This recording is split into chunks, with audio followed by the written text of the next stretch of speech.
लेकिन तुझे पता नहीं कि ये किसी माँ का बेटा है, पता नहीं किसी बीवी का शौहर है। एक हमारे दोस्त हैं, बुजुर्ग हैं, उनका दामाद फौत हो गया, नशा करता था। तो मैं ताजियत करने उनके घर पहुंचा तो खड़े हो गए हाथ बांध के, कहने लगे हजरत साहब बाकी सारियां गल्लां छड़ दियो, सिर्फ नशे ते तकरीर करया करो। वो जब जीता था तो तब भी उसके बच्चे यतीम ही थे, यतीम ही थे। मेरी बेटी जब मेरे घर आती थी और मैं अपने पोतों के उतरे कपड़े उसे पहनने को देता था तो मेरा कलेजा फटता था। और मेरी बेटी उसकी जिंदगी में भी बेवा की जिंदगी गुजार रही थी। वो मेरी बहुओं के उतरे हुए कपड़े पहनती थी। कोई दुआ करो, कोई जलसे करो, ये लत खत्म हो जाए। और कहने लगा अब मेरे वो चला तो गया है, दादा दादी इसके पहले कोई नहीं, चचा है कोई नहीं, जब तक तो मैं जिंदा हूं इन नवासों को कोई रोटी का लुकमा, कोई कपड़ा मिल जाएगा। लेकिन सोचता हूं मैं बूढ़ा हूं, मर गया तो इनको कोई पूछेगा भी नहीं, कौन इनकी खबर। इतना जुल्म इस कौम से, इतनी ज्यादती। और आराम से लिखकर लोग गुजर गए कि ये 70 लाख है, इनका दर्द तो समझो, तकलीफ तो समझो। 7 फुट का सोना जवान और नशे का आदी है तो किसी नाली में पड़ा हुआ है। और मैंने कहा उस कौम के साथ इससे बड़ा भयानक मजाक क्या होगा। कोई दानिश्वर था बड़ा जालिम, उस जालिम से कोई मशवरा लेने आया। उसने आके कहा तू बड़ा जालिम है, बड़े कड़वे मशवरे देता है, मेरा एक दुश्मन है, मैं उससे बदला लेना चाहता हूं, मेरा दिल करता है उसका बच्चा कत्ल कर दूं ताकि वो तड़पे। तो जालिम ने कहा उसे कत्ल न कर, वो तो उसका बाप 2-4 महीने रो के चुप कर जाएगा, फिर मैं सख्त सजा देना चाहता हूं, मशवरा दे। तो उसने कहा उसके बच्चे को नशे पे लगा दे। जिसका बच्चा नशा करेगा वो बाप रोज मरेगा, रोज जिएगा, वो मां रोज मरे जिएगी, नशे पे लगा दे। इस कौम के साथ सबसे बड़ा जुल्म ये हुआ कि मिल्लत का जवान नशे पे लग गया, ड्रग्स पे लग गया। इतने तबाह हालात हुए कि जवान चढ़ती जवानियां, अम्मा ने किताब दे के भेजा था और कॉलेज से वापस आए तो नशे के टीके हाथों में पकड़े हुए, टीके। और आपके इस मुल्क के इस्लामाबाद में एक दिन मीडिया ने वो खबर भी वायरल की और वो चीज भी दिखाई लोगों को। 3 महीने का बच्चा लेके नशई सड़क पे आ गया। उसने कहा मेरा नशा खत्म हो गया, मेरा बच्चा खरीद लो, 2 पुड़ियां दे दो। तो वहां बीबियां जो सुन रही थी वो भी चीखे मार के रो रही थी। ये जुल्म किया इस कौम के साथ। और करप्शन की लानत ने इजाजत दी सप्लाई करने वालों को कि गली गली भेजे, गली गली। इन्होंने कुछ थोड़ा जुल्म नहीं किया इन हुक्मरानों ने। और हमारी ओपोजिशन, उसको न सिर्फ इतना पता है कि ये जाए और हम आए, इससे ज्यादा कोई गर्ज नहीं। भाई करप्शन के खिलाफ निकले हो तुम, नशे के खिलाफ किस दिन निकलोगे? जुए के खिलाफ किस दिन? कौम तो मर रही है नशे से, इसके खिलाफ मैदान में कब आओगे? सिर्फ इतना है कि ये जाए और हमारी बारी आए, इससे ज्यादा कुछ नहीं। जितने मुजरम वो है उतने ही तुम बनते जा रहे हो। इसलिए कि असल बात पर ना वो आते हैं और ना असल बात पर ये आते। भाइयों, मेरे नबी पाक सल्लल्लाहु ताला अलैहि वसल्लम। और एक और तमाशा है, ये मेरे पे अल्लाह का ये एहसान रहा, इसलिए नहीं कि मैं परहेजगार आदमी हूं, नेक हूं, इसलिए नहीं, वैसे ही अल्लाह बाज़ औक़ात असबाब बनाता है, सबब बनाता है। मुझे ना शराब के रंग का पता है, ना उसकी खुशबू का पता है, ना मैंने कभी जिंदगी में देखी है। ये करम है मेरे हजरत साहब का, मैंने नहीं देखी, मुझे नहीं पता कैसी होती है। कुछ बातें मैंने सुनी है। एक महफिल में मैं बैठा था मजलिस में, तो एक शख्स ने कहा खांसी नहीं जाती बच्चे की, दूसरा उसको मशवरा दे रहा है, खांसी नहीं जाती, बड़ी दवाई देसी भी फलां भी बड़ी खाई, मशवरा दिया उसको कि तू इस तरह कर, इसको ना शराब के 2-4 चमचे पिलाओ। कहते हैं जी इसको ना ये पिलाओ तो सही हो जाएगी। तो मैंने पलट के उसकी तरफ देखा, मैंने कहा कोई अकल कर, क्या मशवरा करना? मौलाना मेरा तजर्बा है। मैंने कहा तेरा तजर्बा अफजल है या रसूलुल्लाह का फरमान ज्यादा अफजल है? तेरा तजर्बा अफजल है। हजरत उम्मे सलमा रदी अल्लाह तआला अन्हा कहती है मैंने अर्ज की या रसूल अल्लाह सल्लल्लाहु अलैहि वसल्लम मेरी बच्ची बड़ी बीमार है, तो मुझे किसी ने कहा है ये थोड़ी सी नशे वाली चीज है, ये बना के तैयार करके दो, सही हो जाएगी। बीमार है बच्ची तो ये नशे वाली चीज है, इसको तैयार करके दो, थोड़ा नशा है। अगरचे बाज, मैंने शुरू में कहा, बाज लोग मरीज को, सख्त मरीज को ऐसी अद्वियात जो मजबूरी बन जाए उसकी गुंजाइश और इजाजत देते हैं। मोहतात उलमा तो उसमें भी बहुत सारी चीजें पहले बयान करते हैं, लेकिन उसने कहा जी निरा नशा देना है शिफा के लिए। तो हज़रत उम्मे सलमा कहती है मेरे नबी पाक ने मेरी तरफ देखा, मेरी तरफ।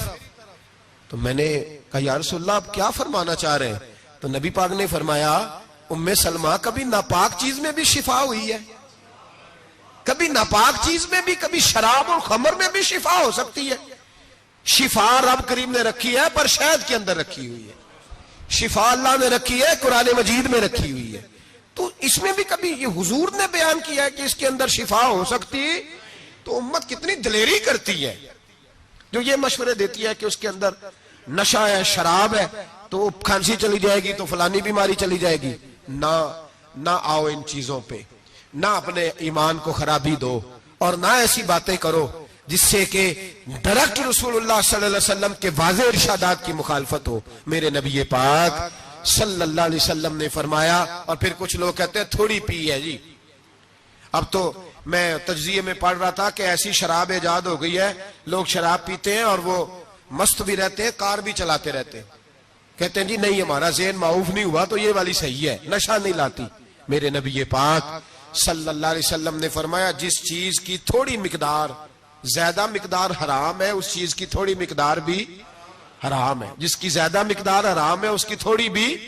तो खमर और शराब अगर फुल पीना जायज नहीं तो थोड़ी पीना भी जायज, ये हराम है और हराम थी और कयामत तक हराम ही रहेगी। मेरे नबी पाक सल्लल्लाहु अलैहि वसल्लम ने मना किया और हुजूर ने इजहार नापसंदीदगी फरमाया, फरमाया 40 दिन तो इबादत ही कबूल नहीं होती शराब पीने वाले जब तक सच्ची तौबा ना करे। एक दिन सहाबा बैठे थे सारे, हजरत अबू बकर सिद्दीक भी थे, फारूक आजम भी थे, उस्मान गनी भी थे, ढेर सारी तादाद थी सहाबा की, सारे तशरीफ फरमा थे।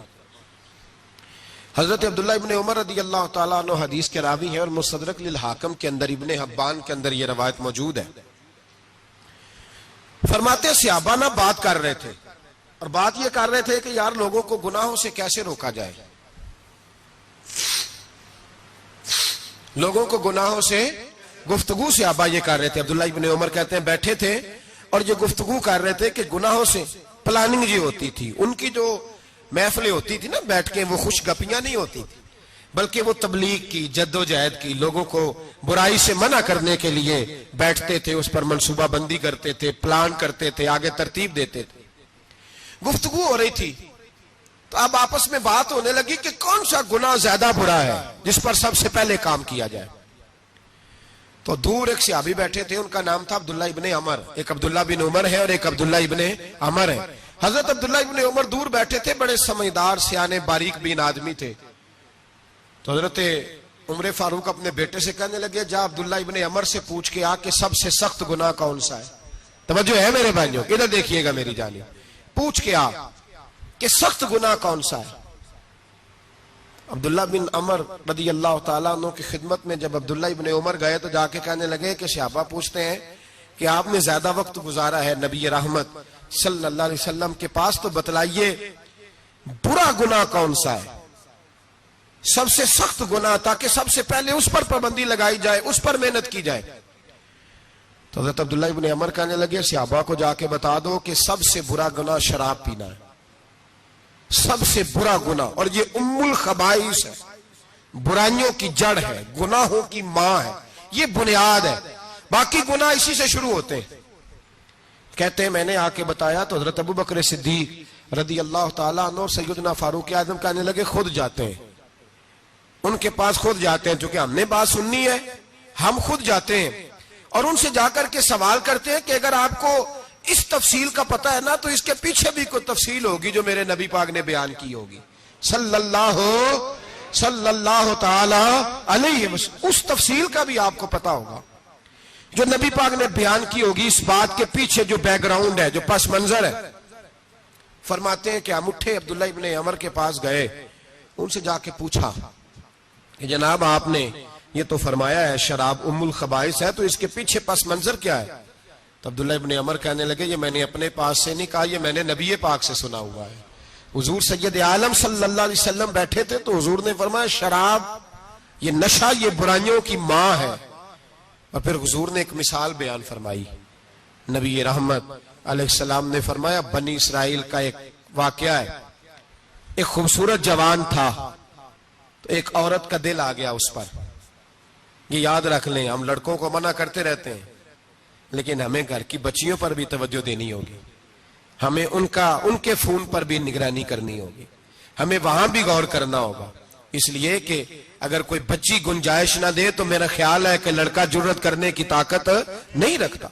तो वहां भी उनकी अम्मा से कहे कि पाबंदी लगाए, बच्ची किसी का मोबाइल लेकर के कहीं उसको इस्तेमाल तो नहीं कर रही, इस पौधे पर भी तवज्जो दे, दरख्त बनने से पहले इसकी भी निगरानी करें, यह भी बड़ा जरूरी काम है।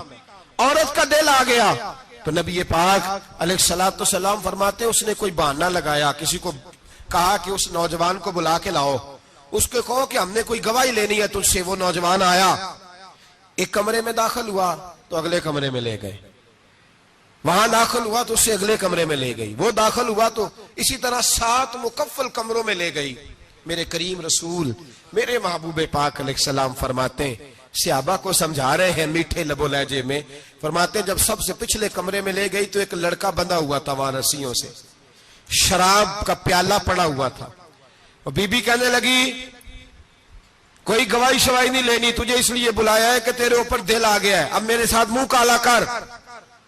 तो वो जवान कहने लगा, नहीं, मैंने अपने नफ्स को पाक रखा हुआ है, मेरी नजर भी पाक है, दिल भी पाक है, और उसकी बरकत यह है कि रब ने मेरी रूह को भी पाक रखा हुआ है, तो मैं ये हरकत नहीं कर सकता। पाक लोग पलीत कामों की जानिब तवज्जो नहीं करते, मैं ये हरकत नहीं कर सकता। इकबाल ने अपने बेटे को दुआ दी थी, उसने कहा था, हया बाकी नहीं है जमाने की आंख में, खुदा करे कि रहे तेरी जवानी बेदाग, खुदा करे कि रहे तेरी जवानी बेदाग। कहा मेरे साथ मुंह काला कर, उसने कहा मैं नहीं करता। कहने लगी, चल फिर इसको कत्ल कर, इसको मैंने बांधा हुआ। उसने कहा मैं कत्ल क्यों करूं, मेरी क्या दुश्मनी है। कहा फिर शराब पियो, कहा मैं शराब भी नहीं पीता। तो कहने लगी, अब तो मैंने तुझे अपने चुंगल में फांस लिया है, अब तू यहां से बच के जा नहीं सकता, और अगर तू बाहर जाएगा तो मैं शोर करूंगी, लोग जमा करूंगी, इसने मेरी इज्जत आबरू पे हाथ डाला है, तो तू बच तो नहीं सकता, एक काम तो करना पड़ेगा। महबूब फरमाते, उस नौजवान ने सोचा कि जिना भी बहुत बड़ा जुर्म है, कत्ल भी बहुत बड़ा गुनाह है, चलो अब मजबूरी है तो शराब पी लेता हूं। लेकिन वो समझा ना कि शराब तो बुनियाद है। उसने एक प्याला जो पिया, कहने लगा एक और दे दो, दूसरा पिया तो कहने लगा एक और दे दो। अब 3 प्याले 3 बोतलें शराब जो पी चुका तो खुमारी चढ़ गई। अब उस औरत के करीब जाने लगा कि मैं तेरे साथ जिना करूंगा। उसने कहा जब तक मैं करीब नहीं आने दूंगी जब तक तू इसे कत्ल न करे। उसने उसे कत्ल भी किया, जिना भी किया। तो महबूब फरमाने लगे, ये कत्ल और जिना जो हुआ है तो ये शराब की वजह से हुआ है। गोया शराब वो जुर्म है जो कत्ल भी कराएगी, जो जिना भी कराएगी। और अगर आप नशई को देखें, अगर आप शराबी को देखें, तो क्या वो डकैतियां नहीं करता फिरता, वो चोरियां नहीं करता, वो अपनी ही मां का जेवर नहीं बेच आता, वो अपनी ही बहन का पड़ा हुआ जहेज नहीं बेच आता, वो अपने ही घर में डाके नहीं डालता, वो अल्लाह के घर मस्जिद में आकर के चोरी नहीं करता। वो सिर्फ इसलिए करता है कि ये नशा, ये शराब, ये मां है गुनाहों की, ये जड़ है। मिल्लत के लोगों याद रखो, इस उम्मत, इस पाकिस्तान के साथ जहां बहुत सारे जुल्म हुए, वहां बड़ा जुल्म यह है कि बहुत बड़ा तबका जवानों का नशे का आदी है। वो नशा इन्हें इश्क मजाजी और औरतों के इश्क की जानिब ला रहा है। वो नशा चोरियां करा रहा है, कत्ल करा रहा है, डकैतियां करा रहा है। बहुत बड़े जालिमों ने बहुत बड़े हाउस बनाए हुए हैं जिनके अंदर शराब फराम की जाती है, नशा दिया जाता है। मैंने तो ऐसे ऐसे लफ्ज सुने कि इलेक्शन के दिनों में वोट लेने की खातर सियासतदान इन्हें नशा फराम करते हैं, इन्हें बांध के रखते हैं, रोज तुम्हें पुड़िया मिलेगी, वोट हमें डालना। इतना जुल्म, इतनी ज्यादती, इतना जबर, एक इंसान के साथ खेलना। लौट आओ, पकड़ो इनका दामन, अपने घरों को बचाओ। अपने दोस्तों को बचाओ। जागो जागो उम्मत के लोगों, जागो। मेरे नबी पाक सल्लल्लाहु अलैहि वसल्लम के कलमा गो लोगों को बचाओ। इन पर अगर सख्ती करनी पड़ती है तो करो, प्यार करना पड़ता है तो करो, मेहनत करो, जद्दोजहद करो।